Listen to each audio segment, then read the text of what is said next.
जय श्री राधे कृष्णा साथियों, मैं भी कृष्णा ज्ञान सहारा चैनल में आपका स्वागत करती हूँ। कैसे हैं आप?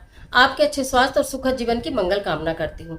आपके अपने इष्ट देवों को कोटि कोटि नमन करते हुए, बड़ों को प्रणाम करते हुए वीडियो प्रारंभ करते हैं। साथियों, आज बात करेंगे कुछ अलग हटके वीडियो की, यानी कि आपके पूजा के दीपक में जो घी बच जाता है या आपने तेल का दीपक लगाया है और वो तेल बच जाता है, तो उसका हम क्या प्रयोग करें। पूजा के दीपक में बाती बची, घी बचा, तेल बचा, उसका हमें क्या प्रयोग करना चाहिए, आज ये विशेष जानकारी लेकर मैं आपके बीच में।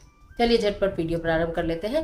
लेकिन उससे पहले अभी तक चैनल को सब्सक्राइब नहीं किया तो चैनल को सब्सक्राइब जरूर कीजिएगा, जिससे आने वाली तमाम इस तरह की वीडियोस का नोटिफिकेशन आपको मिले सबसे पहले। तो हम बात कर रहे हैं कि पूजा के दीपक में बचे हुए घी और बाती का क्या करें। शास्त्रों के अनुसार पूजा में दीपक जब तक नहीं जलाया जाता तो पूजा अपूर्ण मानी जाती है। दीपक के जलाने से देवी देवता प्रसन्न होते हैं, हमारे घर में एक सकारात्मक ऊर्जा का संचार होता है, नेगेटिविटी दूर होती है। तो दीपक का जब प्रकाश हमारे घर के अंदर फैलता है तो कहा जाता है कि माता लक्ष्मी भी अत्यंत प्रसन्न होती है। लेकिन उसके साथ साथ बहुत सारी चीज़ें ऐसी होती है, जैसे हम बताते हैं कि पूजा की बहुत सारी सामग्री हमारे पास होती है, तो उसकी कई वीडियो मैंने प्रसारित की हैं, आपने बहुत अच्छी तरह से उनको देखा भी है, प्रशंसा भी की है, उसके लिए आपका बहुत बहुत धन्यवाद। तो वो तो हम आपको बता चुके, लेकिन आज बात करेंगे घी और बाती की। हालांकि बाती वगैरह जो बचती है तो बहुत बार मैंने बताया क्या करना चाहिए, लेकिन आज विशेष रूप से बताती हूँ कि जब आपके पूजा के दीपक में, अब क्योंकि नवरात्रे होकर चुकेंगे, छोटे छोटे धूप बत्ती के टुकड़े बच जाएंगे, छोटी छोटी हो सकता है बत्ती लंबी या छोटी कोई बत्ती बच जाए, तो उनको एक जगह एकत्रित करिए किसी मिट्टी के पात्र में। वो मंदिर में भूले से भी मत रखिएगा। बची हुई बाती या धूप बत्ती के टोटे कभी भी मंदिर में मत रखिएगा। एक छोटा सा मिट्टी का पात्र लीजिए, कोई प्लांट आपके घर के अंदर जो पौधे लगे हों या कोई भी एक ऐसा स्थान जो मंदिर से दूर हो, उसमें आप प्रतिदिन के बचे हुए, जैसे सुबह का बचा तो शाम, शाम का बचा तो सुबह, जब आप दीपक साफ करते हैं तो आप उसे निकालकर उसमें डालते रहिएगा। और शनिवार के दिन ये आप एक नियम बना लीजिए, ज़्यादा दिन के इकट्ठे करने की जरूरत नहीं है। शनिवार के दिन आपके पास चाहे एक इकट्ठा हुआ, 2 या 4, अगर पूरी बाती जलती है तो बहुत ही अच्छी बात है। तो जो भी कुछ आपके पास एकत्रित हुआ है उसमें थोड़ा सा कपूर डालकर उसे जला दीजिएगा। और घर के किसी भी एक कोने में, बाहर आंगन के कोने में अगर आप जलाकर रख देते हैं तो सारी नेगेटिविटी घर से बाहर हो जाती है। तो ये तो आपको बत्तियों का और धूप का उपाय करना है।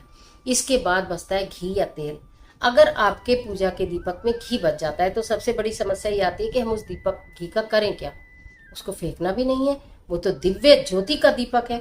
तो आपको क्या करना, एक कांच की छोटी सी शीशी लेनी है, चौड़े मुंह की शीशी ले लीजिएगा, कोई इतना छोटा सा जार भी ले सकते हैं, लेकिन कांच का ही लेना है। उसमें उस घी को एकत्रित करते जाइए। दीपक साफ करने से पूर्व उसमें जो घी बचा है वो कांच की शीशी में एकत्रित कर लीजिए। और अगर तेल बचा है तो अलग शीशी में एकत्रित करना है। घी और तेल कभी भी मिक्स नहीं करना है। मैं हमेशा बताती हूँ, अगर आप घी की बाती जला रहे हैं तो उसमें घी डालिए, अगर आप तेल की बाती लगा रहे हैं तो उसमें तेल डालिए। बहुत सारी मेरी बहनें ऐसा करती हैं कि घी की बाती बना के रख लेती हैं और तेल की बाती बना के रख लेती हैं और उसको प्रतिदिन जलाती हैं। कोई बुराई नहीं है, लेकिन घी की बाती में तेल नहीं डालेंगे और तेल की बाती में कभी घी नहीं डालेंगे। ये हमेशा ध्यान रखिए, कहीं ऐसा ना हो कि भगवान की पूजा करते करते आप अनर्थ कर बैठे। तो इसलिए इन चीज़ों को अलग रखना है। अब पूजा का बचा हुआ घी और पूजा का बचा हुआ तेल भी आपको अलग अलग रखना है। 2 कांच की शीशी लीजिए, एक में घी इकट्ठा करते रहिए, एक में तेल इकट्ठा करते रहिए। उसको आप सूरज की रोशनी में बंद शीशी को रखते रहिए। ठीक है, आपने जो कांच की शीशी में घी इकट्ठा करा, आपको उसमें इकट्ठा घी हो गया, 2-4 दिन का इकट्ठा हो गया। थोड़ा थोड़ा कभी बचेगा, कभी नहीं भी बचेगा, लेकिन जब बचेगा तब क्या करना है ये बता रही हूँ। अब आपने अखंड ज्योति जलाई, अखंड ज्योति में जब ज्योति शांत हो गई, पूरी ज्योति शांत होगी, तो नीचे जरूर इतनी सी बाती बचेगी। अगर आपने लंबी गोल वाला दीपक लेके लंबी लो निकाली है उसके अंदर से, तो इतनी सी जरूर बचेगी। घी भी जरूर बचेगा, वो इतना दिव्य औषधि का काम करेगा। इसीलिए ये वीडियो मैं नवरात्रों में ही प्रसारित कर रही हूँ, जिससे कि आपको अच्छे से पता हो जाए कि हमें इस चीज़ का करना क्या है। तो आपने वो कांच के शीशे में इकट्ठा करा, उसे धूप में रखते रहे। ऐसे तेल अलग कांच के शीशे में इकट्ठा करा, उसे धूप में रखते रहे, बंद शीशे को रखा रहने दीजिए दिन में, रात में। उसके पश्चात वो जो घी है, एक इतनी जबरदस्त दिव्य औषधि तैयार हो गई। अगर किसी को स्किन की प्रॉब्लम है, कोई बीमारी है, कोई रोग है, कोई खुजली है, कोई रूखापन है, और या फिर कहीं कोई दर्द है, ये वो औषधि है जो उसमें काम करेगी। करके देखिए। जितना भी घी बचे उसको रखते रहिए।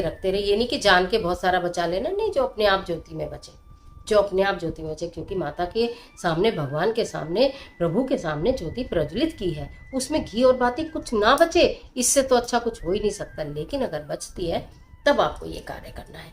तो उस घी का और उस तेल का आपको यही यूज करना है। वो बच्चे से लेके बूढ़े तक सब के लिए यूज कर सकते हैं, सबके लिए।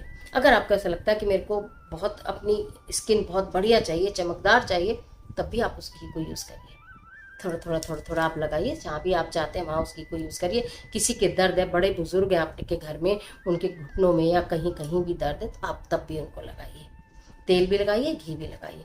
दोनों चीज़ों को औषधि के रूप में यूज़ करना है, वेस्ट बिल्कुल नहीं करना। भगवान के समक्ष जलाई गई दिव्य ज्योति का वो घी है और तेल है। इस बात को आप ध्यान रखिए। अब यहाँ पर एक छोटा सा क्वेश्चन और आएगा, वो मैं बता दूं कि अगर मान लो हमने घर के बाहर दीपक जलाया है, हम जैसे घर के दरवाजों पर दीपक, चौखट पर दीपक जलाते हैं, अगर आप रोजमर्रा का दीपक जलाते हैं, जैसे तुलसी के समक्ष आपने दीपक जलाया, घर की दहलीज पे माता लक्ष्मी के आह्वान के लिए दीपक जलाया, तब तो आप उस घी को यूज करेंगे। अगर आपने दक्षिण दिशा में पितरों के लिए वो दीपक जलाया है या शनि पूजा करने के लिए तेल का दीपक जलाया है, उस तेल को कदापि यूज नहीं करेंगे। हर चीज को कैसे करना है और कैसे नहीं करना है, ये मैं पूरा बता के चलती हूँ, इसलिए आराम से बताया। इस बात को ध्यान रखो। अगर आप शनि पूजा में दीपक जला रहे हैं और आप शनि मंदिर नहीं जाते और घर के बाहर आपने दीपक शनिवार को जलाया है, उस तेल को कदापि भी घर के अंदर नहीं लाना और ना ही यूज करना है। प्रतिदिन का दीपक आप तुलसी में लगाते हैं या माता लक्ष्मी के आह्वान के लिए लगाते हैं, उसमें अगर घी बच जाता है उसे तो यूज कर सकते हैं। लेकिन शनिवार की पूजा में यूज किया जाने वाला या पितरों के निमित्त यूज किया जाने वाला बिल्कुल भी तेल घर के अंदर नहीं लाना। उसे तो फिर दीपक को आप किसी प्लांट के नीचे एज इट इज रख दीजिए, अगर वो बचता है तो आशा करती हूँ ये वीडियो बहुत महत्वपूर्ण थी और ये जानकारी आपके लिए निश्चित बहुत उपयोगी साबित होगी। तो आज के लिए इतना ही, इजाजत दीजिए। मिलती हूँ एक और जबरदस्त वीडियो के साथ। तब तक हंसते रहिए, मुस्कुराते रहिए, अपना और अपने अपनों का ख्याल कीजिए। वीडियो अच्छी लगे तो लाइक कीजिए, जितना चाहे उतना शेयर कीजिए और कमेंट बॉक्स में माता रानी के नाम का जयकारा लगाना बिल्कुल मत भूलिए। माता रानी आपकी मदद करे।